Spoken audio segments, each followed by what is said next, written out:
Okay, and we are live. Well, we did a whole huge matrix on the cliffs off of Neuer. Are we ready? Yep. Great. Welcome to the East Hampton Town Natural Resources Department panel discussion on sustainable landscaping. Welcome to the audience here in the studios and the online audience.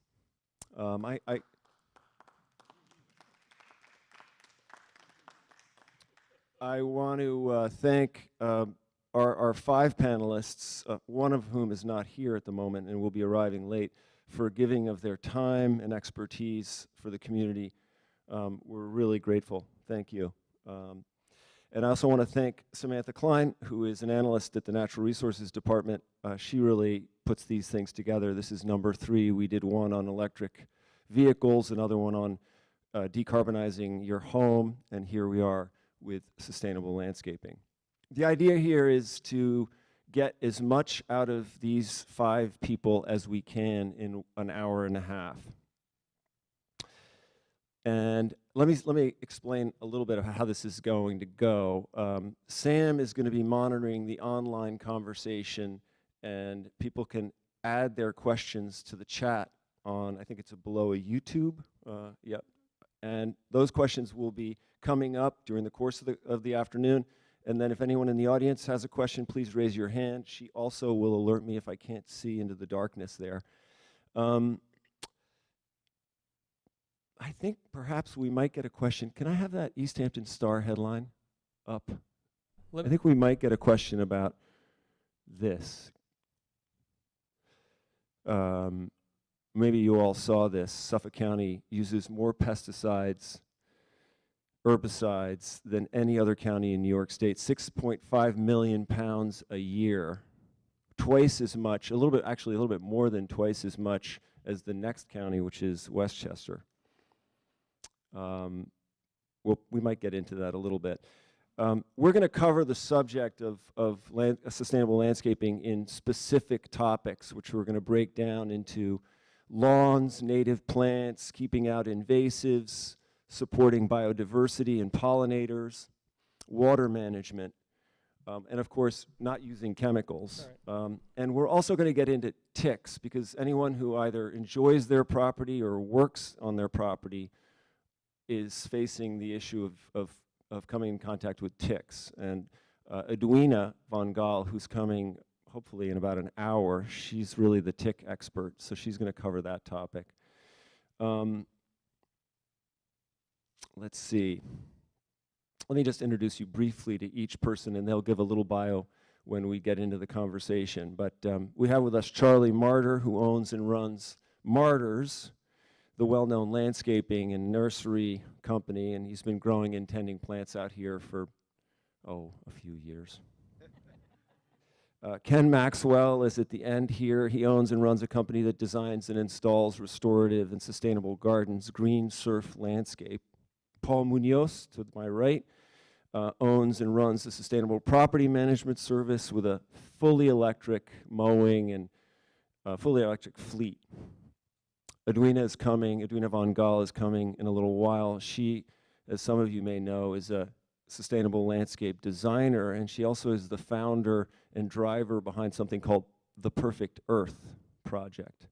Its mission is to promote nature-based, toxic-free land care practices.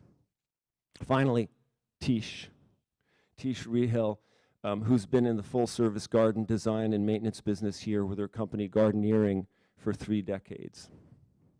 So these guys asked me, we had a sort of organizational meeting at the beginning of the week, and they asked me to kick this off by defining sustainability, which was kind of amusing because they're the experts and I'm kind of a dope about this. But so that was a challenge, and the biggest aspect of that challenge is I'm going to try and do it in 20 seconds.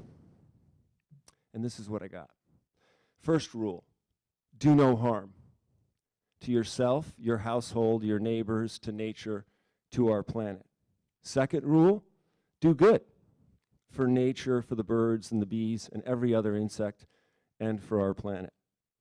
Do no harm and do good. You can't really argue with that, right? I'm sure most of us try to apply that in our lives every day, all the time, that philosophy. So why not to our gardens and yards, to that world that we live in? Let's find out. So Charlie's going to kick it off with lawns. What exactly would a sustainable lawn look like? Why do we have lawns even?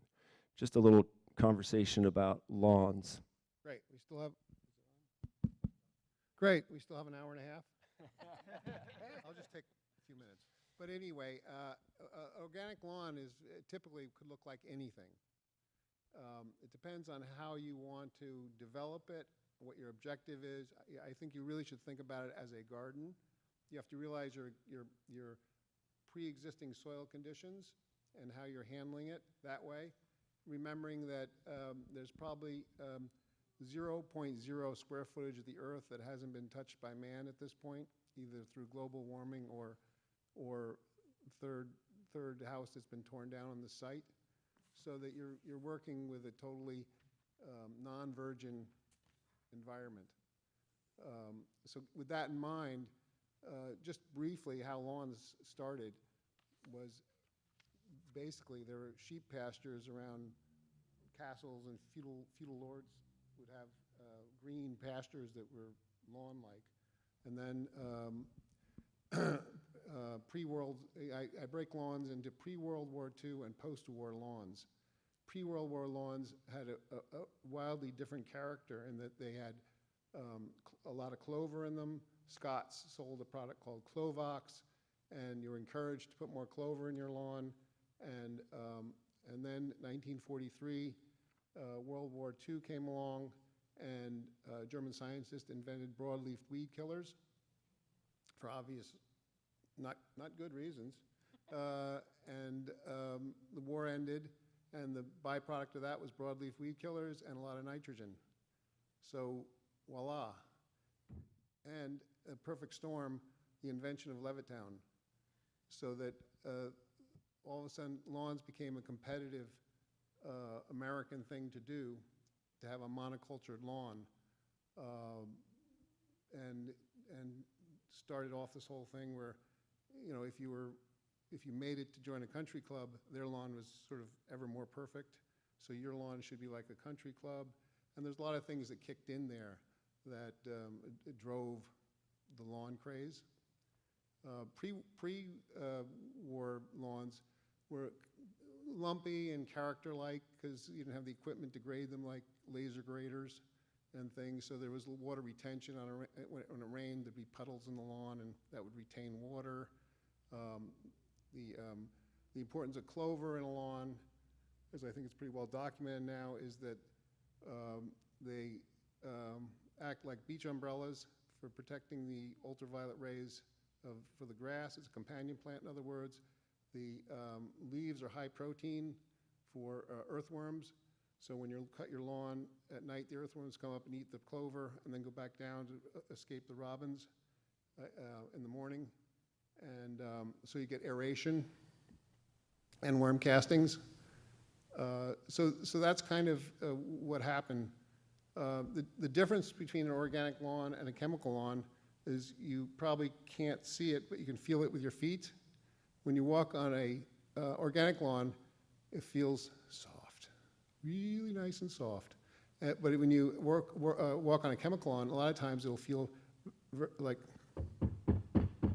that, and there'll be thatch, because basically the chemicals, the fertilizers have acids and salts in them, and the herbicides. So basically you're curing the earth.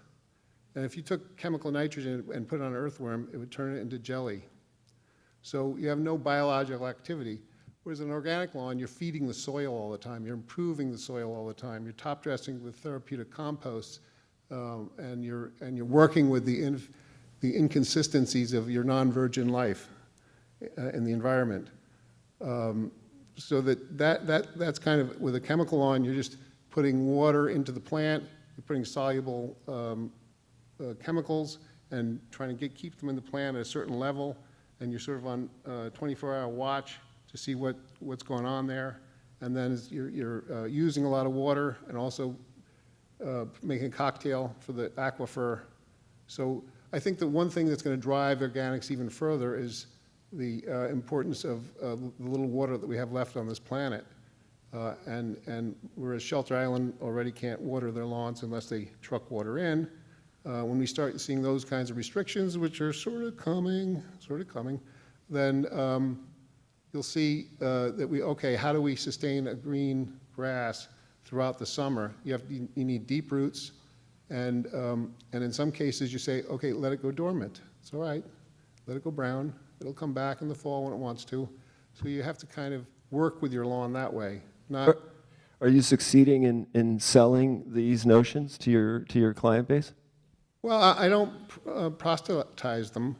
I just give them the facts, and I really not make them, but I allow them to make a personal decision, whether it's their personal environment. And is it happening? Are people going the sustainable and organic way? Well, we've been doing it for 40 years, so yes, it's made great strides and jumps and leaps. And by the way, my wife and I work together. We're partners. She's 80%. I'm 20. Especially with the idea material. Just want to make that clear. Got it. But yeah, no, organics is coming on much. You know, we followed the food world a lot, even in terms in the 70s when we started working with plant collectors and curating collections, and the Barefoot Contessa started serving specialty food. All of a sudden, the garden became a place to serve specialty food. And so now with organic awareness in food, organic awareness in the environment and their personal environment is ever more convincing. I mean, that's a big issue, actually, when you go to a nursery to buy plants that haven't been sprayed, have been raised without chemicals. That's a conversation that you need to have with yourself when you go to the nursery, right? Especially edibles. You know, you want to kind of like, what's the point? Right.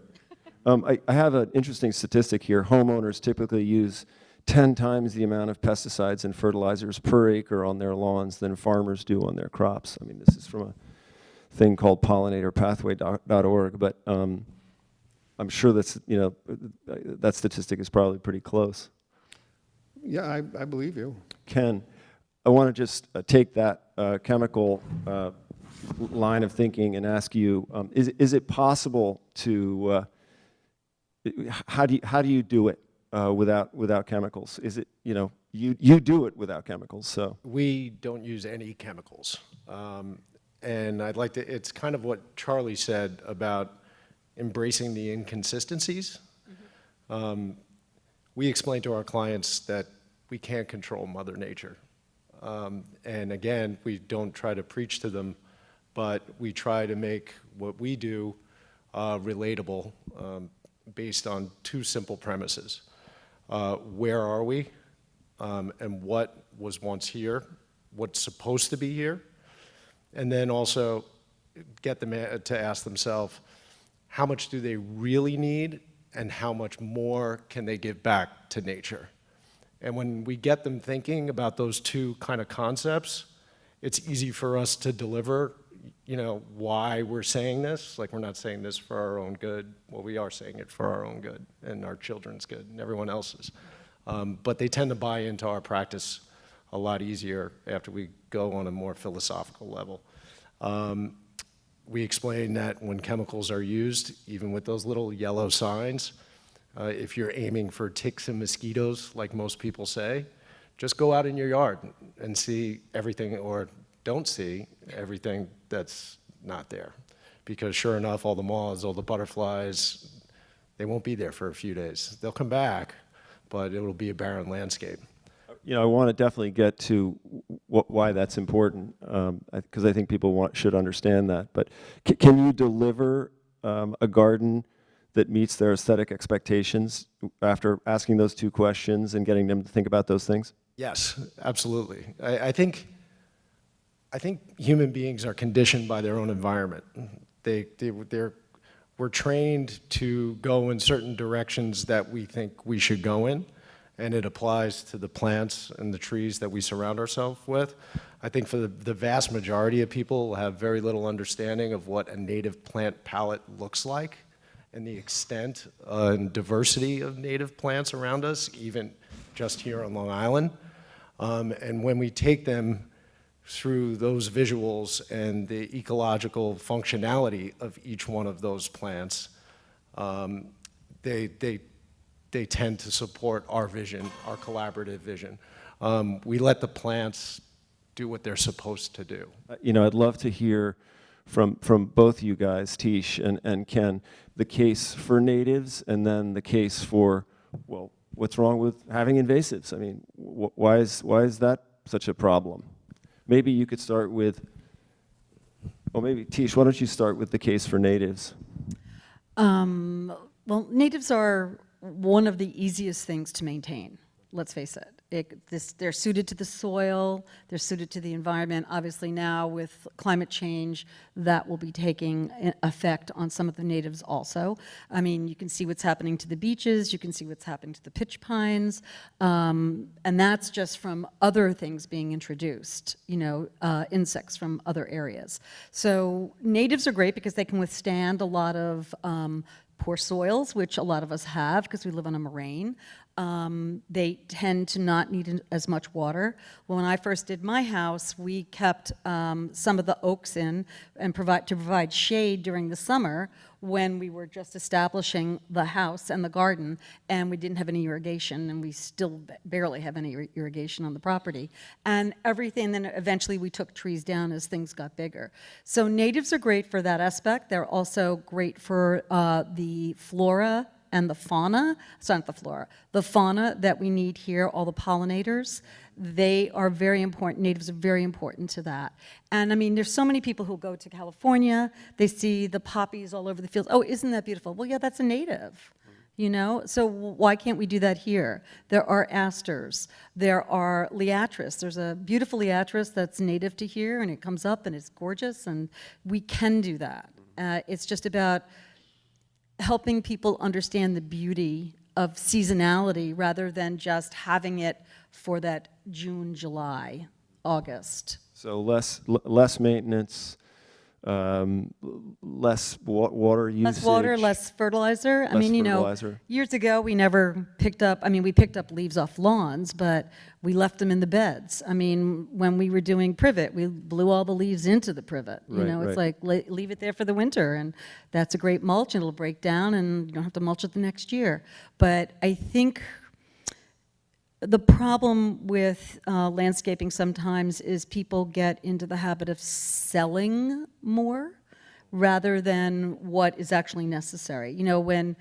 Charlie will know this, when we started planting privet years ago, you dug it bare root, you dug a hole, you lined them out, and put the soil back on top, watered them in, and that was that. Now they're irrigated, they're fertilized, so it's always this the more you make it a junkie to fertilizer and water, the less hardy it's going to be. Like right now we have 3 diseases that are, insect and diseases that are hitting privet and is going to decimate privet at some point, and we're going to have to look to something else. Again, that's monoculture, which is, the bad part too. So if you can have more diversity, doesn't have to mean that you have to go completely on the native end, but you have to adapt things to work within the native environment is really what my goal is. You can have viburnums, different kinds of viburnums, you can have roses, you can have everything, but and they will adapt. They will adapt to less water, to less fertilizer, because they're plants. That's their purpose in life, is to adapt. Yeah, part of the, you sort of hinted at this, part of the problem is definitely the market and the ability to sell a lot here, and businesses want to do more business. So, well, yeah, the irrigation wants to put in more lines. It's like, no, less. I don't want any irrigation. That has to be driven by the homeowner. Well, it's my job, I feel. You're an educator. I'm the not interloper, but I'm the intermediary between the homeowner and every other person on the site. Usually that's why I'm getting hired. You're like the GC. You are. GC. Yeah. And so it's like, no, I don't want you to do that, and don't put that over here, and where's that? That's going to go over there, and don't clean your paintbrushes in the bushes. Yeah, don't do that. But, it's like until someone's educated, then they don't realize, oh yeah, this is chemicals, and this is going to kill the soil, and therefore plants around it. I'm going to use this. I'm going to say, but we still go to the nursery and we buy those grasses that have that little red sticker on them that say, no, don't buy this. And we buy them. I mean, I'm saying we, I don't actually, but. Lots of people do. Yeah. So Ken, like, what's the problem with those grasses, for example, or all of those non-natives? I think the thing for me is like you want to give people the benefit of the doubt, right? Know better, do better, right? But, ignorance is convenient sometimes for people. So how we approach it, or how I approach it when I go to a site and I meet with a new client, I ask them, what kind of birds do you have? What kind of butterflies do you have? Do you have a lot of bumblebees? Do you have hummingbirds? Do you have these things? Have you ever sat and watched a hummingbird feed on a red cardinal flower? Do you know what that's like? Do you know what that is? And based on their response is where the exciting thing happens for me. And it's all about biodiversity and the fact that native plants provide food and habitat for endangered species and really regenerate species populations. They're beautiful to look at, but the functionality is where the value is. So you could say, oh yeah, you have a beautiful garden, but how could you put a price on, saving monarch butterflies? Like, that's priceless. That's a priceless endeavor. And I think also the notion of personal conservation. I think when no matter what scale, you could have a small little container bed. You're participating in conservation. If you have a container with pollinators. I think that's a powerful thing to think about for people, no matter what the scale is. So for natives, for me, besides the biodiversity, food and habitat, increased carbon storage, increased pollination rates, managing the watershed, as Tish said, the lower cost and, lower maintenance. I mean, those are just additional benefits, added benefits. I just find myself asking, when I go to certain sites, how did we get here? How did we get here when all these beautiful plants and trees are around us all the time?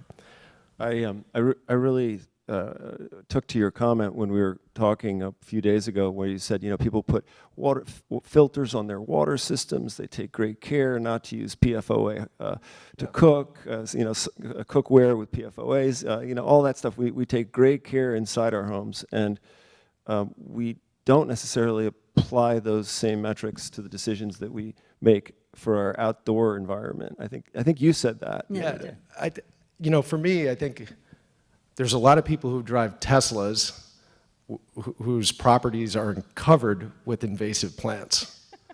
And just the irony of that is kind of funny to me, You may be one of the few who sees the irony or the contradiction, but it's important that it's part of this conversation. Yeah, I mean, it's because invasive plants, they displace all wildlife. They don't serve a purpose other than to invade and displace what's supposed to be here. Charlie, jump in here. I'm sorry. Yeah, I guess we have to start out with the definition of nature. Yeah. And again, it's very difficult, from say 15,000 years ago to man's trying to manage the nature. And so, again, there is a lot of study and a movement saying that that there's a novel ecosystem which is composed of natives and non-natives. I'm not going to say the word invasive, but again, there might be more biodiversity in what happens in a fallow field, the farm fields let go, than being an orthodox native discipline. And again, it's been proven. There's a Swedish conservationist who let his lawn go for 2 years and brought in a group of graduate students to measure what the biodiversity was there, and there's like 347 different organisms and grasses living in that, and 2 of them were endangered species, and that was just from letting his lawn go. So I don't think it's that simplistic to say you have natives and non-natives, because they're commingling at an incredible rate. We have, wonderful parkland, the great parks of the West, that are pristine in being native. But then you start looking at what goes into there, and they may not be sustainable because they have to do controlled burns, they have to do culling of animals, they have to do all kinds of things to keep them looking like we would have thought that would look like, or what it should look like as a native part. But again, for looking untouched, there's a lot that goes into it in terms of management by a large staff and a very scientific approach. So I don't think the issue is that easy to define, native versus non-native. That's always been like a really interesting topic for me because, and a kind of debate, right? Especially being new, relatively new to this business in comparison to my colleagues here. But at what point is something determined to be invasive for a landscape? Because certain practices or trends change over time, right? So we're operating within. Well, even what Biddle was saying about miscanthus particularly, which, you know, we've all loved, and that was started with, you know, the new gardens of Ome van Sweden. The problem with that is people don't cut the damn grass of the fall. You have to get rid of the seed heads. If you don't get rid of the seed heads, It gets everywhere. So it's maintenance. Yeah. It's understanding how something grows, and I think, to me, that's the biggest thing I've ever educated a client on is how do things grow? What is the outside world? They don't understand grass. They don't understand. I mean, I had a guy say one time, I went to an interview and he's like, well, what's the difference between a tree and a shrub? And I'm like, I think I'm out of here. I don't think I can start here. I'm out. So I didn't go back to that job. But I was telling Ken before, and this is something jump on Charlie with grasses, is we went on a property 40 years ago. This is back in the day in Southampton where there was no irrigation on an estate, on ox pasture. And we cut a huge giant bed to put a shrub border in to give more protection from the street and give some flowers for the client. And we couldn't get back there for 10 days. And when I got back, there was a full lawn where I'd cut the sod out because the roots of the grass were so deep, it just grew right back.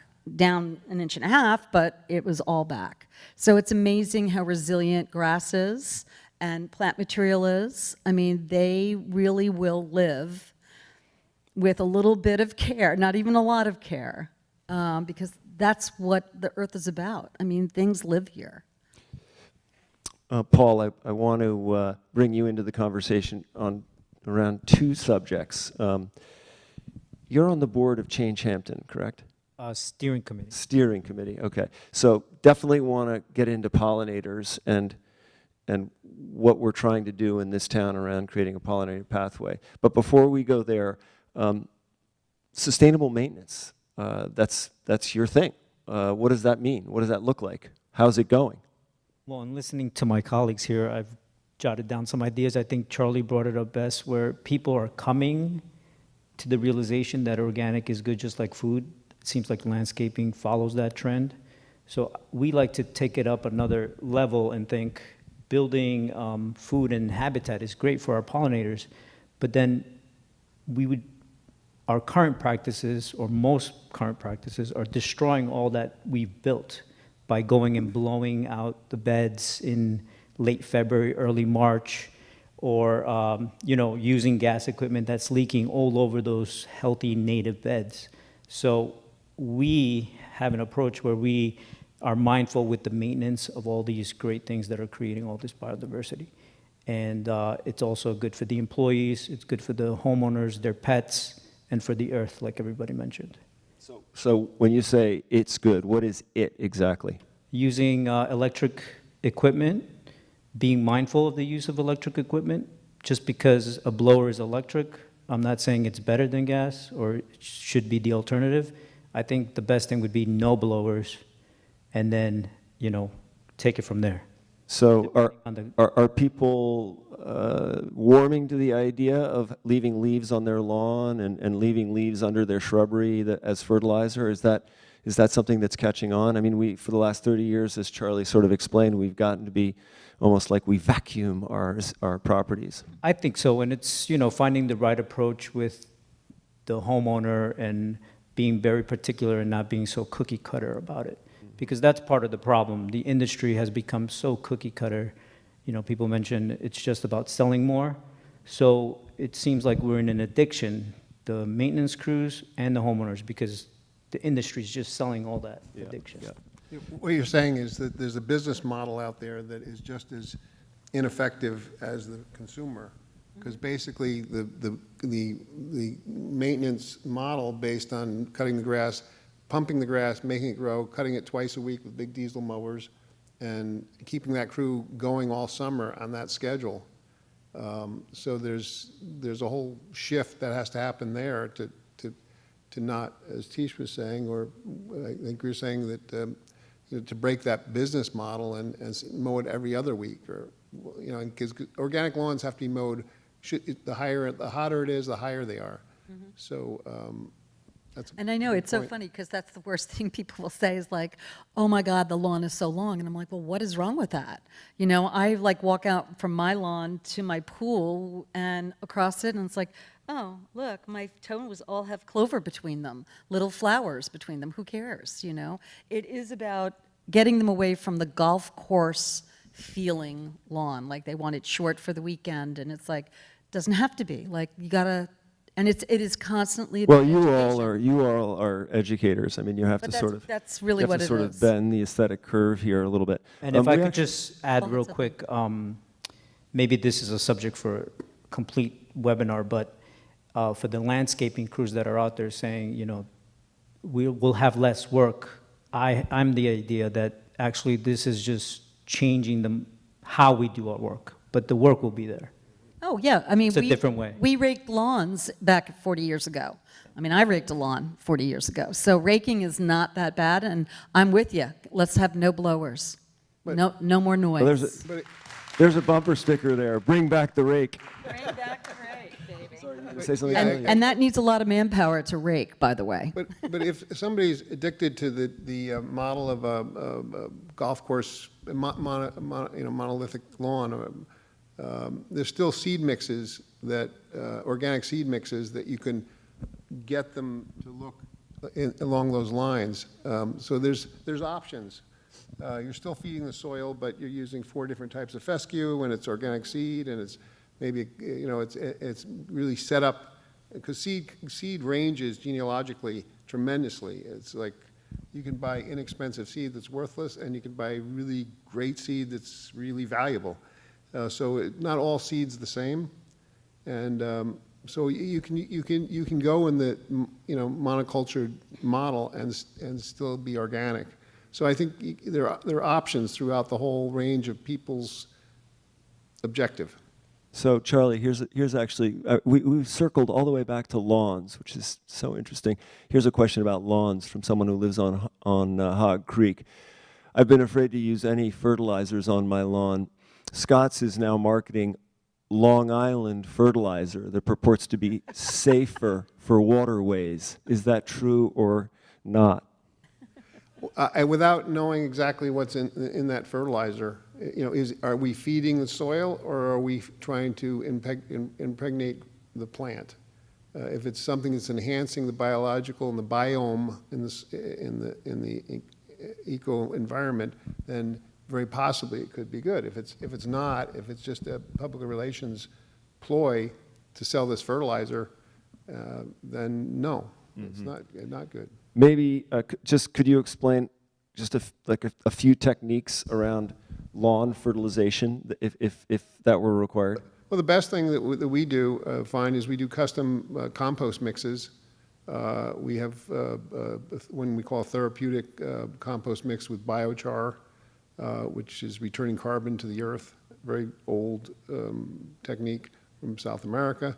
And again, every year you're improving the fertility of your non-virgin surroundings and homogenizing and getting them all to perk up. And they're training every day, and the weaker ones are getting stronger, and the strong ones are going to the Olympics. And there's a whole everybody's coming along on a happy path to health with feeding it compost, and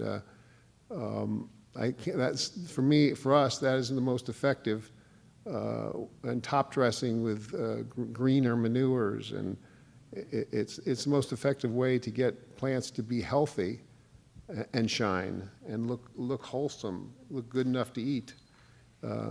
It's probably worth explaining, Charlie or someone here. Is that you, Edwina? Great. Please come up here. Thank you. It's probably worth explaining why chemical fertilizers are on lawns end up in the waterways and why that is bad. What's the problem? I mean, Well, basically, they're water soluble and leach out into on the surface or down below.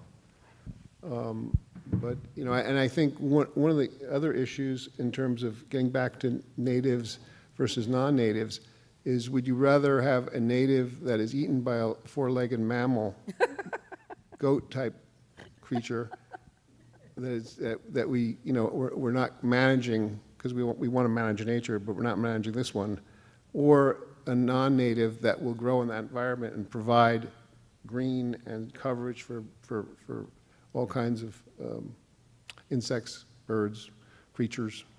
But Edwina has arrived. Edwina. Hi, welcome, Edwina. You're here earlier than I anticipated. We're talking about lawns and lawn fertilization. Maybe you could pull that thread a little bit around why fertilizing your lawn. I mean, you could talk about lawns themselves. You don't even have one on your property, but why fertilizing your lawn is creating a problem in our bays and harbors. Is that working? Yep. Seems to be. Yeah, well, I do have some lawn. Oh, you do? Yeah, yeah. I mean, lawn does something that nothing else does. And when people say, oh, lawn alternatives, they're not really the same as lawn. Like, to go out there and roll around and play Frisbee and stuff. So I'm not like the person who's going to say that all lawns are bad. It's just that there's bad ways of maintaining lawns. And the size of a lawn should be appropriate to what other things you could do with that space. So just the amount you need that you're actually using. If there's parts of your lawn that the only person who ever goes on it is the person mowing it, then maybe you might want to come up with a more biodiverse and friendly and easier and in the end cheaper, because they say that lawn is the cheapest thing to install and the most expensive thing to keep long term. So there are so that native plants which evolved here, so they don't need anything. Why would they? They did so well without us for so many years.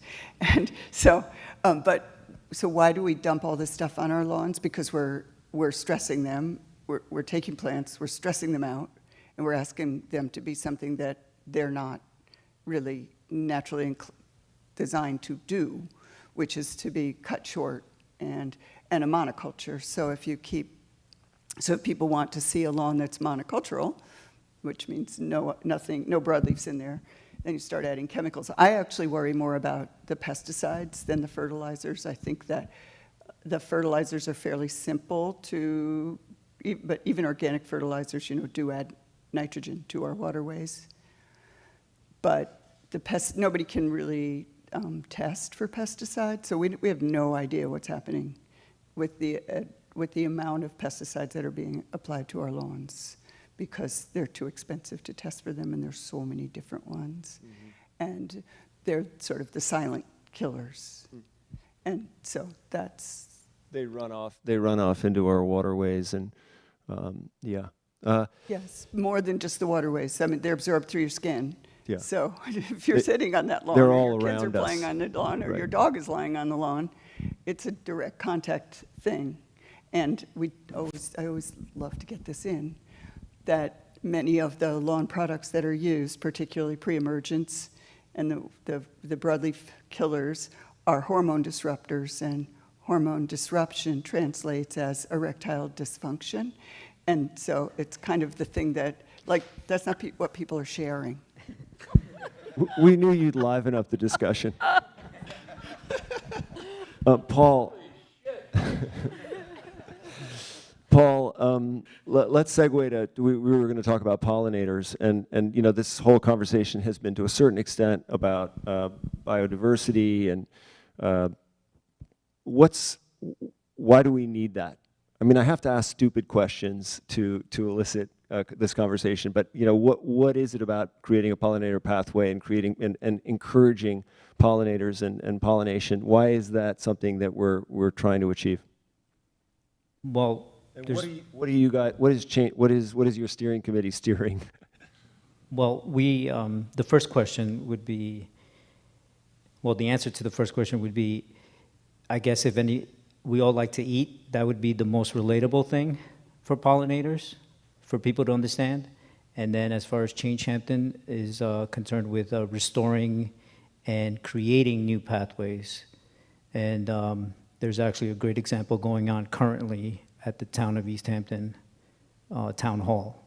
So, and it's also about You mean building a community. pollinator garden? Yes, Yeah. a pollinator garden and building community, because I think that's also lacking in projects like this, like bringing in the kids, bringing in everybody, and have them participate and have some sort of ownership towards this. Because if you have some sort of ownership, then I think you're more willing to protect it in the end. So, Is there any way of measuring whether our pollinators are stressed? Whether where are we on the sort of curve of assessing assessing the health of our pollinators? I think there's no debating it. They're in stress, and a lot of the maintenance issues are creating that stress, the lack of homes, habitat, and food. So, For the pollinators? yes. Edwina, you want to jump in a little bit on that one?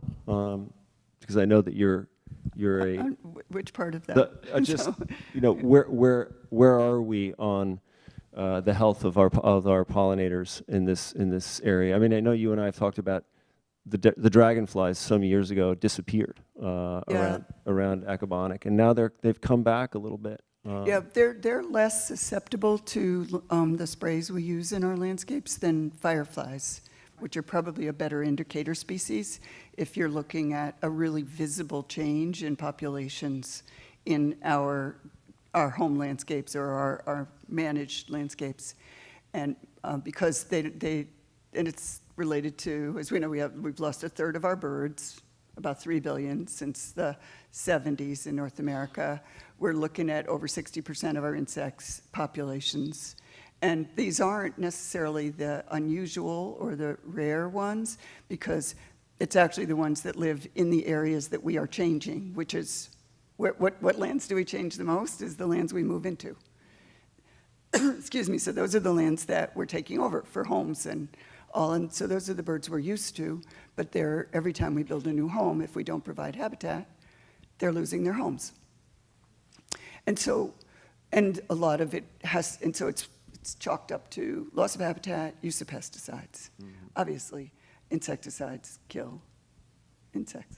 Right. And most of them, I don't know of a single insecticide that is 100% target specific, other than like even BT, the one they use for mosquitoes. It's a it's one of the least toxicity types of insecticides. But it does affect arthropods. And so it's complicated. And so one of the things, and Charlie, to your point, there's so much we could all do on so many levels. And I try to make it kind of dumb. You're talking like a really complicated system of integrating natives, non-natives, all levels of biodiversity. More biodiversity is always better. But we have developed some rather simplistic messages, I do admit. What does that look like? What is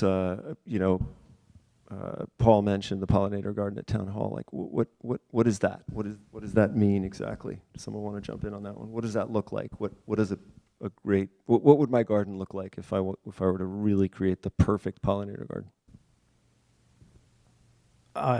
It would look like a sanctuary. That's how I describe it to people. Eden. For me and the pollinators. And if I have kids and my pets, everybody. And a lot of people forget this, the crews that are maintaining that. Because somehow that's lost in translation, that the crews are also there. And if someone's there we were on a property a while back, and we didn't know, but they were blowing for ticks. And it was windy. I don't know why they were spraying on a windy day, but we caught all of that. But nobody thinks about that. So you got to think about all those things to create your sanctuary. So, Charlie, this person came back with a follow-up question. But doesn't manure have nitrogen? Isn't that bad for the creek, too? The question was higher nitrogen levels? So, no, the person asked about fertilizing their lawn, and I think you came back and said you have a system that involves manure. Yeah, no, you should never fertilize your lawn. You should feed your soil. And the lawn or turf, whatever level of turf and variety in the turf that you're aiming for will just be healthy, fungus resistant, disease resistant. Even if an infestation comes along, it can outgrow it. So basically, you want really develop a healthy soil, but it's as Edwina would know, it's very difficult when we're working on like 3 generations of, this is the 3rd house being built on this property, and basically a lot of times we have to just rebuild the infrastructure of the property and get some consistency, because otherwise you can't grow anything. You really can't have turf at all on a lot of properties and the saying is, oh, it has a lot of clay, and then the irrigation guy says, I haven't been watering it that much, and it's this finger pointing back and forth, but you really have to work on the soil and not fertilize. Don't feed the grass, feed the soil. Yeah, I mean, Charlie's completely right. I mean, that's where roots start. Nothing grows without roots. If you don't have good soil, you're not going to have a good plant, a good lawn, anything. And with what Edwina and Paul were saying, it's just about having more flowering material for more pollinators and also providing the environment that they can live in. Does that mean leaving leaf debris? That means leaving you cut down a tree, pile the logs up. Those are for other, bees and Keeping other organic insects. Material on your property. On your property, yes. That's because all it's going to do is eventually become soil. Eventually, may take a few years, but it'll eventually break down, and you can incorporate it. You can also help it a little once in a while, but it is about what Edwina was saying, diversity, and it can be with natives and non-natives, and it's just about how you are not going to be sold a product. I mean, I'm somebody that's always questioned everything I look at and buy. Like, my kids hated me. I never bought Fruit Loops, ever, ever, ever. I don't know what Blue Lake is, and 30 and red carnelian, whatever. So you're not eating it. So the same thing goes for. I'm glad you weren't my mother. Yeah, same thing goes for fertilizers or anything you're putting. Read the label. I mean, they try to disguise, like there's lots of fake sugars now, erythrols. They're really bad for you, but they'll be in everything. And it doesn't taste like aspartame, but it is not good for your digestive system. And so that's why it's really important to educate yourself and read, and then be able to educate other people, like just pass on that information. And Edwina, I love that she started the all like two for three, right? Is it 3 for 2? 2/3? 2/3. For the birds. 2/3 for the birds. It's For like, the birds. you want to have berries. You want to have that. I mean, how can birds live without that? And we are coming in and taking down everything. All of the lowbush blueberry is gone. It's like they come in and scrape all the soil out, and it's gone. And there's no repercussions on the other end, in the sense of, I know it's very hard because that takes time and money from a town, but if you're in a property that can only clear X, you get your C of O, and the next thing you know, the whole thing is cleared. And more lawn is put in, or it's not like they're clearing it and adding more diverse plant material. They're clearing it to make lawn. So Do we have any? If I could jump in real quick, if Yeah, you don't jump mind. in. I love what Paul said about the perfect pollinator garden being sanctuary. I think we tend to approach this from our personal spaces or our immediate surroundings. But what we're forgetting is, for many species, we're just a pit stop. So if the pollinators that are supposed to be here and there's a particular bird whose migratory pattern stops here at a particular time of year, and they're supposed to feed on a particular type of pollinator from this region in order to fly 3,000 miles to Mexico. If those things aren't here, that migration is going to really have a hard time happening. So I just say I really love that description, what he said about sanctuary. Well, and it's true. I mean, most people who have a house, I mean, they do want to have their little Eden, and it's just about us trying to retrain their mind that it doesn't have to look like a golf course, that it actually could be much more inviting a space. And, you know, I had a client once who recently was complaining to me about clover, and then I sort of turned on him and I said, well, do you want clover, or do you want your granddaughters to be running on chemicals all day? And that changed his mind immediately. It's, you know, it's about making that connection and just retraining them. Yeah, clover is beautiful. I mean, Beautiful. Yeah, You make nice little crowns with it too. yeah. What about the bigger animals, the mammals that also Yes. integrate with the native and non-native plants? I mean, again, I mentioned deer before, but now we have a lot of turkeys because they're nice because you see them around. And, but turkeys prey on ground nesting eggs and baby birds, so we don't have meadowlarks anymore. We don't have quail anymore. So again, it's hard to separate nature and man because again, going back the last 10,000 to 15,000 years, whether they're indigenous peoples or European settlers or whatever, we've always had this thing that we're going to manage nature or we're going to drive larger mammals into extinction, and some of these mammals are critical to the survival of certain native plants through their dung and insect population. So to me, it's this overwhelming complex issue of how we're managing nature again. Except if we have a museum type national park, that's one way, because we have this very highly maybe, and again, I don't know if that's getting back to the idea, can you sustain a pristine environment? Is that sustainable? Because there's so much management and so much energy that has to go in to keep that snapshot together these days because of our human interaction on this planet, with the latest global warming, which is sort of touches every part of nature. Does anyone in the, we have about 20 people here in the audience. Does anyone have a question or a comment? Oh, good, we have many. Perry, go ahead. Just in terms of lawns, Pass, does it come unhooked or? hello, hi. Yeah, that one. So just in terms of lawns, if you want to make your lawn into a meadow, especially with pollinator plants, is it as simple as just letting it go, or what do you need to do specifically to have that become much more biodiverse and friendly to the planet? Who wants to? I can take that one because we're doing it. It can be very simple and it can be very complex.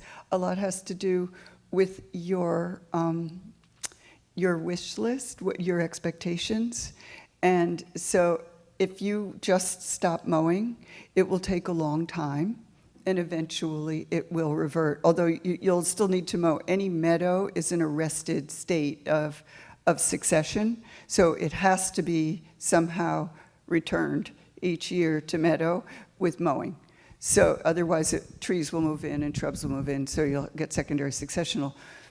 A meadow is actually defined as an area disturbed by man.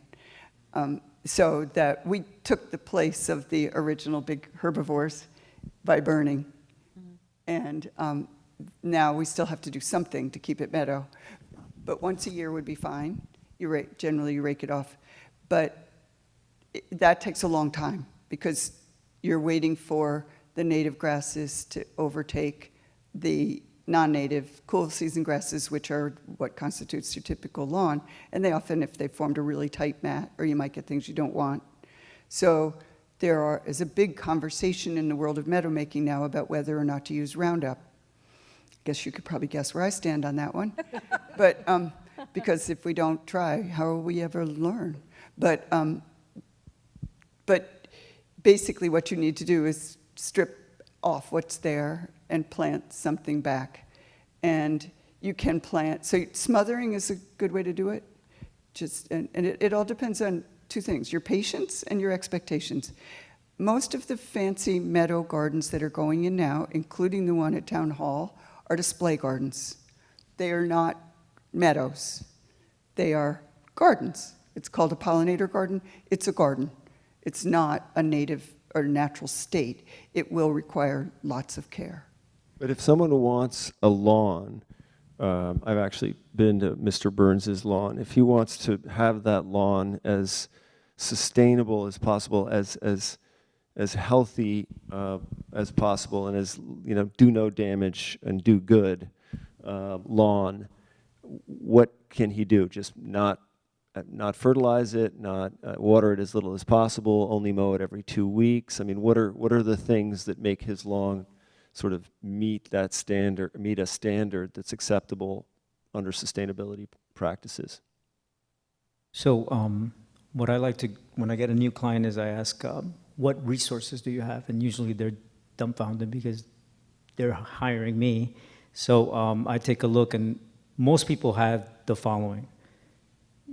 You have the lawn, so if, I think someone mentioned it before, if you let it grow taller, and then when you cut it, leave those clippings on the lawn, you're adding nutrients. You also have leaves, so if you mulch those leaves instead of gathering all of them in the fall, that's already 2 extra ways of getting nutrients. And then a new one that we're doing now is we're going into the homes and we're creating a compost system to use the food waste. And then you could create, we make bins in their backyard if they have the space, and then we'll make compost, and then we could top dress in the fall as well. I saw a couple hands back there. Can I just address them? I did it to my lawn, and what I did was I have a big oval lawn, and I decided not to mow the whole thing anymore, but just to have walkways where I needed to get to. And so that's all I did, was cut those paths and then let everything grow up, and it did fine. I mean, at the end of the year, like Edwina said, I did cut the whole thing down, but it did fine, and more things moved in. I mean, you know, like when you get the Veronica, and when you get dandelions, I mean, who cares? They're beautiful. They're yellow. Big deal. The person in the back, I think that's Jane Maring. Yep. Hi, thank you all for doing this. I know we talk a lot about lawns, and I'm happy that, you know, there is so much more discussion now about the monoculture of lawns, and we still have a lot of education to do, but we're getting there. But I wanted to ask a question about what I consider the other monoculture, which are the screening trees. And I don't think that there's enough talk about this yet. So I've been looking for research. You know, I had someone I know in natural resources world describe Leyland cypresses as junk trees because they don't support life. But I've been looking and doing research for, like, how can I document to people for education, like, each of these most common screening trees, and talk about sort of how bad they are. So I would love some feedback on that. And that's my first question. And then secondly, a lot of people on their properties are losing pine trees because of the beetle. And I want to get the sense, like, is the best education and advice for people take them down and then just leave it open and let nature take its course?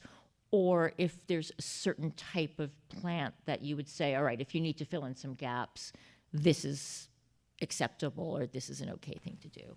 Okay, so we have 2 questions. Charlie, do you want to, you're sort of a tree, you're a tree I expert. think on the tree end, again, it goes back to the question, how much management do you want to do on a natural environment? And are you going to manage it by planting different seedlings in there of new pitch pines, or you know, how much do we manage nature, and how much do we let this confused relationship between people and nature just run its course, and not try to control it, figuring that it'll work its way out better than if we try to insert our high intelligence into a management situation. And I'm thinking you allow the trees to rot. I remember there's a statistic that a dead tree in the woods has a viable impact for 50 years. So I think you have to let whatever the global warming effect is going on run its course, and nature, as it's done since man beginning, is going to go through a phase of difference. No matter how well or how poorly we try to manage it, and most of the time we introduce things that turn out to be not such great management things. You know, we bring the mosquito to Hawaii, or we infest the turkeys back into this area. We let the deer overpopulate. I mean, so again, how well do we manage nature? Well, I think one thing too was very interesting to just bring up is that if you all remember the wildfires that we had, I don't even know how many years ago now, it seems like probably 20 years ago, but in the Pine Barrens, and I was shocked how quickly that regenerated itself. And pitch pines right now, they will come back because all the seed is there, and it will come back. It's going to take a number of years, but it will come back. But the beetles will what? Will they Well, always be there? they're not going to attack them till they're bigger. That's the whole thing. They're attacking and they're boring into a mature tree, but when it's a smaller tree, they're not doing that. How about Jane's question about screening trees? Did you catch that, Edwina? The question about screening trees? Do you have a thought about that one? I was kind of hoping Charlie would talk about that because, like, that's you sell a lot of screening trees, and you probably know more about them than I do. I mean, I don't understand why everybody has to now suddenly build a box around their properties. It's really not friendly. It's like community is gone. You drive down, our main roads are just tunnels now. Like there's no connection so that's a problem. Many of them then get constantly sheared, and people complain about the noise. Whether or not a Leland cypress has environmental goodies to offer, I'm not clear on that. But I do know they're fast-growing trees, and they die relatively easily. And they often tip over in storms. And you'll see every spring a lot of dead ones wherever you see a planting. It's just, for me, they're generally monocultural, and so that alone is not really great for biodiversity. And so, but beyond that, I mean, Charlie, do you have some thoughts about this? What about cedars, I thought you red wanted me to cedars? answer the question. Yeah, again, I think maybe what Edwina is alluding to is that in this country, there's not really an educational system that can train gardeners in the process of developing a garden. And the obvious, most simplest solution is to put up a wall, even though in a lot of instances, you're walling yourself off from a beautiful view over there. Oh my God, yes. That you really should edit that view, and whatever you're doing should be a filter for seeing the bigger world. So maybe you don't see that house over there, but just over there, you get a long view. 2 miles down there, it looks like forever. But again, whoosh, the curtain goes up, but that's another talk. Well, maybe. yeah, and that is about, like, screening is a hard thing because, again, Lelands, they were originally from New Zealand and Australia, and how they're used there is like privet hedge. They have very shallow roots, as Edwina mentioned, and they will go over in a heartbeat. And so the whole point of that is it's supposed to be sheared like privet. It's supposed to be maintained. And that's then increasing, again, the idea that you're more management, you have electric shears, you're doing more things to it. And really, you can try to make a client understand, well, maybe put an evergreen where that house or the lights from that house is bad, but maybe here you don't really need it. Maybe you can just use deciduous shrubs because it still gives you a sense of privacy, and you don't need to have a solid evergreen wall around. But that's part of the problem, is the lack of maintenance on material. So let's, hi Linda, what is your, do you want to come up and, Coming up here to thank Equity because, what did you tell me one day? into the mic. Sorry. What did you tell me one day when we were standing in front of the big lawn? An inexpensive way to solve it, to get where you want to go, is stop mowing. And what did I do? I stopped mowing. Yeah. until The fall nicest comes. part about it is how much joy I love you have it. expressed to me about what happened, so. I just love it. There are some issues I have, even though it's a shoreline property, I do not have any watering capacity. So when you suggested some of the new plants that you'd like to see go in, I couldn't do it because I couldn't water them. Linda, can you just describe to us what the setting was Gorgeous. and well, what the setting was and exactly what you did so that we can understand? I'm a shoreline owner on Hook Pond, which is a very, very threatened body of water, as is, we don't have to even mention Town Pond. But Town Pond drains into, Town Pond drains into Hook Pond, and Hook Pond is silting up. What was interesting, I did introduce one thing into my meadow, and it was milkweed. Now, milkweed is so invasive that Phragmati are second cousins. The milkweed jumped into the meadow, and now I have, or last year, I mean, I had a real issue with milkweed, but I did have 2 butterflies. I was down there counting them. Anyway, it's a shoreline. I'm very respective and talking now about a septic system so that we can continue to encourage my other shoreline neighbors also. So you created a meadow. I didn't create it. I stopped You just stopped mowing. Yeah, She said, stop mowing. I stopped mowing. great. And Great. I haven't mowed since. Who's next? That's it. Well, I'm just trying to keep the It's ball rolling here fun. because it's almost 6:15. Yeah, great. Hi, thanks a lot. Thanks for doing this.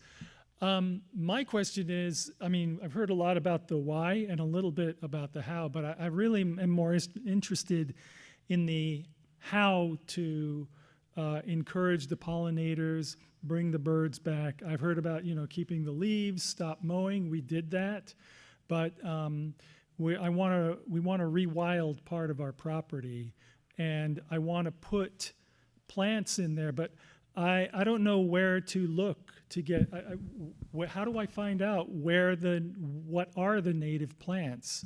Like, I've looked online and had very mixed results. Is there a book or a website? I'm sure we have many people on the panel who can answer that question. Ken? Yeah, I'm happy to jump in. Yeah.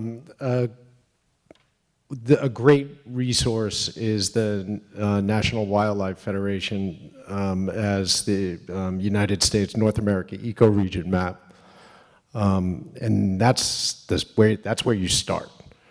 What is our ecoregion? Number 8, right? Eastern temperate forests. And what are the keystone native plants that we want to include in there? The ones that we love, birches, maples. So it's a great plant list to start for native plants for that reason, and it takes you through trees, shrubs, perennials, and so on. So you get that list, and then you take it to, say, a nursery like Martyrs or a nursery. But he was sort of asking specifically, I think, that question, but also where. Yeah. Where do I go? The other source that I like using is the East Where do Hampton. I go to get plants that are grown without chemicals, that are raised from seedlings from seed without chemicals?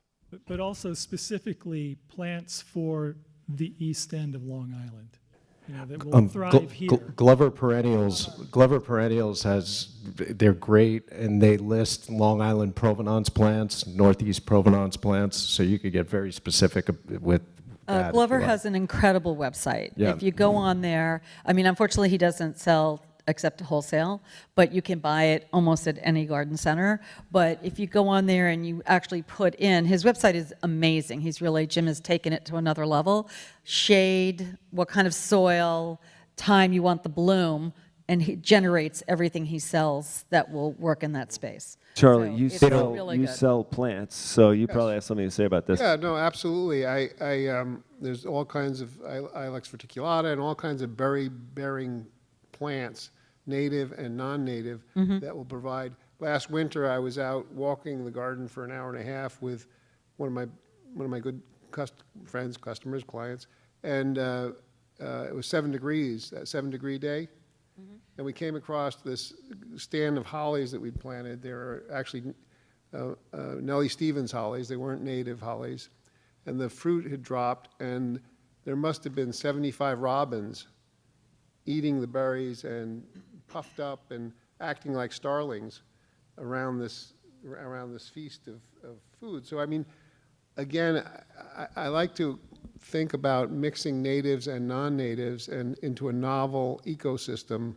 And there's some things, American hollies certainly too, have the same berry providing winter food. So, you know. That comes together and combines to a good biodiversity. Yeah, again, Edwina's comments are great about biodiversity, but I'm really coming to believe that you have to mix natives and non-natives to get more biodiversity because of where we have come from and where we are today. Because of the change in the climate, because of What we've done. I Yeah. mean, you know, it was different when the buffalo were running in the Midwest and the Indians were tending the prairies and dung was being dropped and there's a beetle that ate the dung. You know, I mean, there's whole things that have transpired that it's hard to take an orthodox approach. Back to your point about, you know, being good and doing well.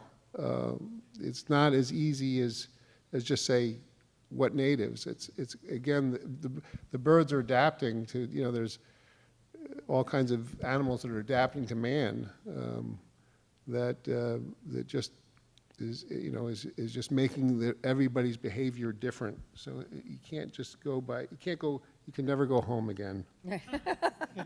Is there anyone? Len, great. Yeah, excuse me. I'm not a plant person. I'm a poor fool who studied philosophy in college. I don't know. There are a couple of things I've heard that make it difficult for someone who was, unfortunately, a philosophy major. I mean, it's difficult for me to understand why I would plant something that needs inputs when there are things out there that grow without those inputs. It's difficult for me to understand why I would have to plant anything to replace the pitch pines that are coming down when on Swamp Road in Northwest, which has been devastated, those pitch pines have already been replaced by white pines, natives. Right. I don't get why we want to mess with an ecosystem that has evolved to do well in our climate, even though it's changing. I don't get why we want to mess with that entire ecosystem, because we're not just talking about the plants or the birds or the turtles or the mammals. We're also talking about the soil and the billions of of microbes, the fungal life, all of which work together and have evolved together in this ecosystem. So again, I'm not a plant person. I don't have any expertise in this, but from what I've been hearing, it seems to me that we've had not just plants, but plant communities that work together, and not with just other plants, but with the soil microbes, the fungi, the whole soil biota. And they give us services. They clean our water, they clean our air, they provide for the kind of biodiversity above and below the soil that we need to keep the soil from hardening, becoming compact, allowing for a runoff. I just walked by a house today on Hedges Bank Bluff where there wasn't a tree left on the property except around the perimeter. The house was probably built for some kind of LEED specification, so it would be energy efficient because we all love energy efficiency. But the landscape that they're creating is completely unsustainable. They'll probably spend untold hundreds of thousands of dollars to protect the bluff, but they've just killed all the background soil that is now as hard as a rock, has nothing on it, and it's just going to promote erosion. Well, Yeah. I think hopefully you've learned that we're trying to move in that direction. I think the community is trying to move in that direction. That's what this panel is all about. I don't want to cut you off, but we have 10 minutes, All right. and I want to cover ticks, because anyone who is going outside is dealing with ticks, and I got 10 minutes to sort of cover ticks. Alina, But meanwhile, here. yeah, I totally point. agree, Len. I mean, you're on board. You probably didn't need to show up, but thank you. Just 1 minute and not on ticks. Okay. I am struggling not to be the person that wants to know exactly what I should do. I want to know exactly what I should do. And so I think that there's a huge opportunity for a website, which any one of you could get involved with, which shows you fabulous solutions for right here, together with plans, so that people can actually take a look, say, I like this, I like that, I want to put this together with that, and then I can go to Martyrs and I can shop.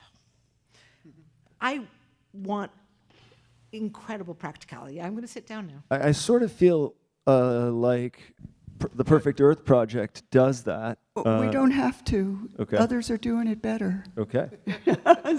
Hooray! Something I don't have to do.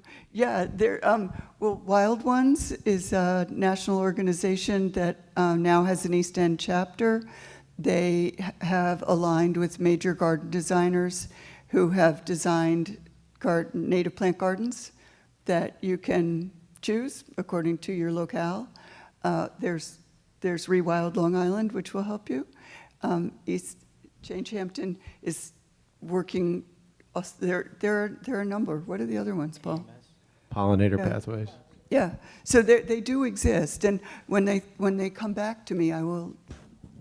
As I think of more, I'll let you know, and we'll put them up because I think. I mean, all of I these think people Sam's are, going to put you them know, on the website. everyone right? on the, Yeah. as you know, Lena, everyone here is accessible and can direct you to those solutions and those answers. So, yeah, I mean. Yeah, that's the challenge, is that 500 photographs of great solutions. they don't. Most of them haven't been around long enough to really start producing great pictures, but they will. We will. Actually, all the better, because I'd like to see them in stages. Okay, and I'm great. going to let my garden, my lawn grow. I'd like to see it the first year, the second year. I want to see that. Great. Well, we are back to, if I can plug 2/3 for the Birds right now? Yeah. Is that okay? Yeah. Okay. So the 2/3 for the Birds is, Charlie's the first person to ever call me orthodox. This is a new thing. I'm going to try to live up to that. But we are, to that end, 2/3 for the Birds is about being 2/3 native. That, according to Doug Talamy's research, no, you do not have to be a rigid 100% native to have a high-functioning ecosystem on your property. His research showed that 70% native plants is really the max amount for birds.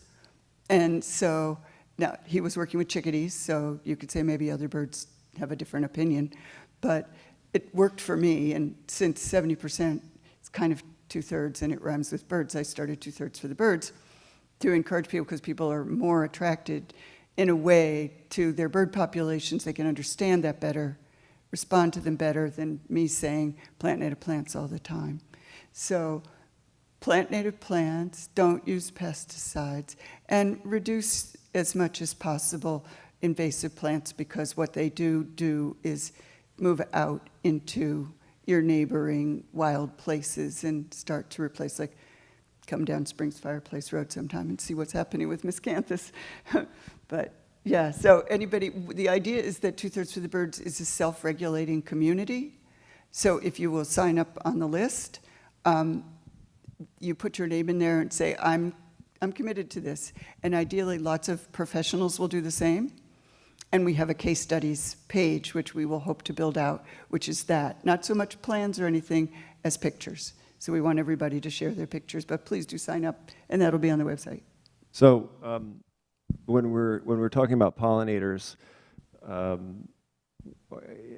want to ask about ticks. Are the main chemicals that are being used to, we drive around here and we see all these little yellow signs on all these properties indicating that they've been sprayed for ticks, and the signs actually I think say pesticide application, do not enter. So, around a property, so, which is a curious and ironic thing. But are those applications hurting pollinators? And is there a way, I'm turning to you, Edwina, because I know you've studied this extensively. Once again, okay, I don't want to command this entire conversation, but everyone's had their chance. You actually arrived an hour late. Yeah, so. and this is the part I was but you did bring in to talk about, so I'll do it. You did bring in, erectile dysfunction to the conversation, so. So the tick conversation is tricky. There is no great answer. Nobody's happy with the answers. The tick population the tick problem is an indicator of environmental dysfunction. And what is the usual human response? To do something wrong. So what are we doing in response to a tick problem is we are spraying for insects. So there's problems with that on a number of levels. For one thing, there's no tick selective insecticide. So whatever you're spraying for ticks, whether it's labeled as organic or not, it's hitting non-target organisms, which think of how much, have you ever tried to kill a tick? It's really hard, as opposed to a butterfly or something else. And many of them just get the spray on their wings. It doesn't even have to be that toxic. So tick sprays are not good. Part two is, what is really the target? It's you. You're the one who's going to get a tick-borne disease. So instead of spraying you, you're spraying everything else around you. So that's not an efficient way to manage a problem at all. Add to that the fact that the Carey Institute for Ecosystem Studies, which has just completed last year a 6-year thing called the Tick Project, in which they found 0 evidence that spraying properties for ticks reduced the incidence of Lyme disease. Not at all. It did reduce the tick populations to some extent, but there was 0 change, and it was over 500 properties, I think for each of their, you can go on their website, it's all there. But it did help with pets to some extent. So pets spend more time in the yard. You don't live all your time in your yard, so you're gonna pick up ticks somewhere, and ticks come right back. But we're doing huge amounts of damage to our insect populations with the continual spraying for ticks. The most common... Of permethrin, using permethrin? Or permethrin is the most commonly used insecticide for tick management. People will tell you that it's derived from chrysanthemums, which is not an out-and-out lie, but it's not exactly the truth. And pyrethrin is the chrysanthemum derived, but permethrin is the complete synthetic version. And it is known to be highly toxic to aquatic organisms. And now there's some indication that it also can cause heart disease in humans. The other one is, are all the different rosemary oil, eucalyptus oil, all of those various things. Read the label. They kill insects. A lot of insects, the list is long, the insects. All of them, lemongrass, I've read cedar oil, there's all kinds. Why would they only kill ticks? I'm just asking the question. It just doesn't work that way. But they work on if you put them on your body, the more kind of natural it is, the less long it's effective. So, but we have to find other ways to manage the tick problem. It's a problem of an ecosystem out of whack. How about the tubes with permethrin that mice take the little fuzzy things and build nests? Not particularly effective. There's a new thing, bait boxes, that are coming out, which are kind of like the four-poster for mice, because really the mice are the main reservoirs of Lyme and other tick-borne diseases, the white-footed mouse. Not, the deer are not, because the deer is a tick's last meal. After they take their blood meal from a deer, they breed and die. So they're not coming to you from the deer. And it looks like we have 2 questions in the audience. Great. Can I just a very quick point on this. I don't know whether people heard you because it got a little lost in your description.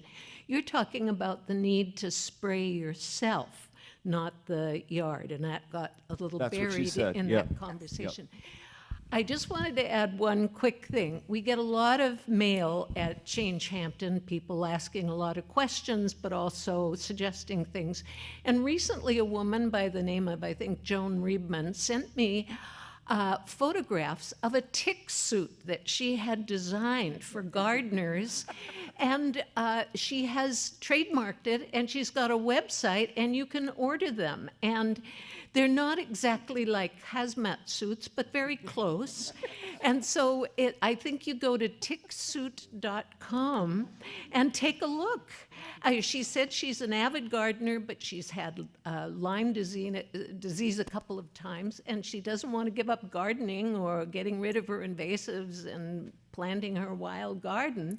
So just a little added detail. The alternative sustainability attack against or prevention against ticks, though, is to do as you say, which is to put it on to put cedar oil or some tick preventative on yourself. Protect yourself. Yeah. So a suit, whatever's good. Always tuck my socks into my pants into my socks. Boots, you can spray your clothing.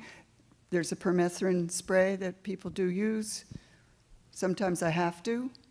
Charlie, I see the mic. No, yeah, I was just wondering, Edwina, my understanding, maybe I'm wrong, that the ticks go on large mammals to reproduce and then die, and then drop off the deer, and they're looking at us like a large mammal, and drop exponentially thousands of nymphs onto the grounds. So I don't know where to draw a line here. If you keep the deer out of your native gardens, they don't eat your natives and your non-natives, you have a better shot at reducing your tick population, is my opinion, and I don't know if it's right or not. Totally agree. The deer population is out of whack. The deer are eating all of our native plants. I think they are also to blame for the loss of our ground nesting birds, because where's a bird going to nest? There's no cover. Barberry. You're next. Exactly. Last question. Thank you. Oh, last question. Oh, dear. So, working with Change Hampton, I want to ask your advice because we really need to reach to 2 communities. One are the workers who are doing the work and you don't use a blower. How do you talk to them? What are your experiences with that? On the other side, some of them have said to me, hey, look, when I go to someone's yard, they say my yard doesn't look as good. The competitive of this post-World War II notion, the competitiveness, and so I'm asking about what your thinking is on the 2, if you call it that, sort of 2 ends, the owners and who have a notion of what their yard should look like, and the guys, and primarily guys who do the work. And the only thing I can think of is you watch an old movie and everybody's smoking cigarettes. Well, nobody does that anymore. How do we make that change? So that the lawns are not cool? Or your thoughts on that would be helpful. Yeah, I mean, to a certain extent, we've sort of touched on that at various times. The landscape business community is meeting the market where it stands. And the market is there and asking for some of the things that are stressing nature and harming our waterways. And yeah, that's a big issue. Biddle, can I just quickly address that question? So I guess simply put, maybe for the homeowner, the opportunity to create that sanctuary, and for the person doing the maintenance an opportunity to be adaptable in a changing industry. I mean, to a certain extent, you're an educator and you're a salesperson for a completely different perspective, a completely different, well, not completely different, but you're bending the curve. Charlie, I saw you pick up the mic, and you probably talk to more customers and more clients than anyone, you and Tish. I mean, you guys have both huge businesses. Well, it's like I met a quick example. I met with a lighting guy last night because he came in and he did some light, and I said, "What were you thinking? Like, this is like 2 runways. Like, why is all this light going down there?" "Oh, well, but the client said they really liked it." And I'm like, "Well, that's your job to dissuade them. That's your job." I mean, that's where I take it as an educator, is that I'm trying to get them to understand that this thing they saw on TV or something that they learned X amount of years ago doesn't work, doesn't function, and it needs to be addressed and changed. And I can make it look beautiful with half the light, because now you can look at in the winter, the shape of the tree, actually, and then possibly in the summer, you're highlighting that tree against the backdrop of something else. So it can be changed. So the whole point is education again. And I love Edwina, who says, like, come on, put your socks inside your pants. Because basically the whole thing is check yourself for ticks. You won't have any ticks on you. Yeah, yeah. Maybe one you miss every once in a while, but if you know that you were in a space that, like, for instance, we went out for a walk after Thanksgiving one time, and I took my family, we cut through this place that's not maintained, that obviously deer can roam all over. I get back in the house, and I'm sitting there, and I'm like, need a second here. I go in the bathroom, I look, and I got little nymphs all over me. So I went back and told all my sisters, had went with me, let's go in the shower, all of us, get all these off. But it is about knowing that little bump is not normal. And you have to check yourself. So it's responsibility on your own to make sure of that. They are effervescent, so that if you go in the dark with a flashlight, they'll yes. Oh, really? Yes. Like with black light? No, just and some gummies? That would be awesome. Flashlight. So, I mean, I think it's important to point out about landscape lighting. A lot of lighting at night has environmental hazards to bird life and insect life, and I think that's to you didn't say that human explicitly. life too. To human life too, but absolutely. But I just wanted to make. I don't think you made that yes, connection. I did mean that. Too, So we have. May I just weigh in? Maybe this is a wonderful. We're having so much fun. We're 9 minutes over. Finish, yes. Okay. What would each of you think is the most cogent argument that you would make to a client to give up their lawn?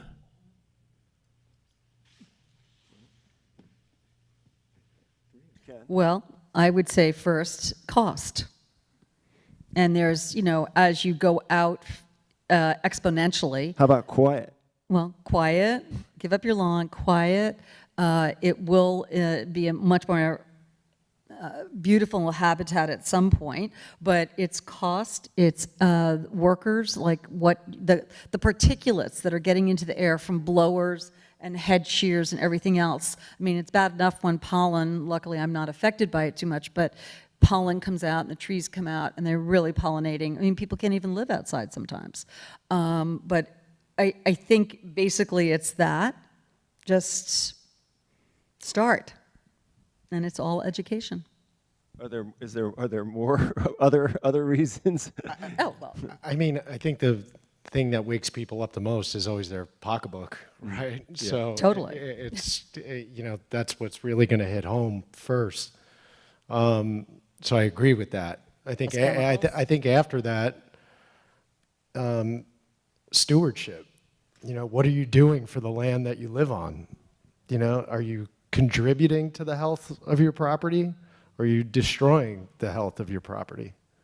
And that's usually pretty convincing for me on that level. Do you ever make those arguments, anti-lawn arguments? Well, again, I would rather engage in a dialogue. Yeah. In a question and answer, and kind of let the client kind of come to his own or her own conclusion. And I see it a lot when a grandparent, the third generation's arriving, and And usually the woman of the house will say, no more chemicals. And I'm not trying to be at all one way or another about that, but it happens that the husband can't give it up. He's addicted to this golf course thing. He's a golfer, and it's what can we do to make it look like this after we can't do chemicals anymore. I said we had to resign from an account recently because he was so unhappy with the decision that I knew anything I did organically, he'd be totally not happy with, and I'd spend my whole summer listening in misery to somebody's not happy. But yeah, again, dialogue and education. Does water play any role in your making an argument for people to give up? Excuse me, we're over time already. All right. We've let you know. Okay. Thank you. Thank you. We're over time. The curtain has fallen.